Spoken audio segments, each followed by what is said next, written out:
ଭବିଷ୍ୟତ ନଷ୍ଟ କରନି ପ୍ଲିଜ। ଆଚ୍ଛା ଭଉଣୀ, କଣ ପାଇଁ କାନ୍ଦୁଛ? ବରଲକ୍ଷ୍ମୀ ରାଉତ ସେ କିଏ? ତମେ ତାକୁ କେତେ ପଇସା ଦେଇଛ? ମୋ ମତରେ ଜନମାନ୍ୟତାର ଯୋଉ ଶୁଭସ୍ମିତା ରାଉତ ଥିଲା ଆଳୁ ବେପାରୀ ଦାନ୍ତ ମେଲେଇ, ସେଇ ନୁହଁ ତ?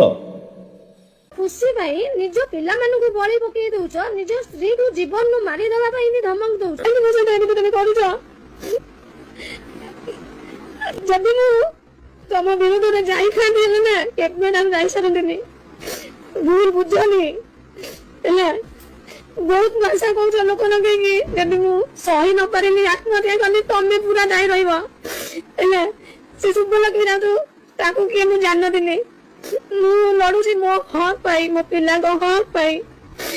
ଆଉ ସେ ନେନା ମାଝି ସିଏ ତ ଛୁଆଟା। କାଲି ସକାଳେ ତାକୁ ମୁଁ ଭଲରେ ବୁଝାଉଥିଲି, ସେ ବୁଝିଲାନି। ଯାହା ବି କଲା ତା ଭବିଷ୍ୟତ ନଷ୍ଟ, ମୋର କିଛି ଅସୁବିଧା ନାହିଁ।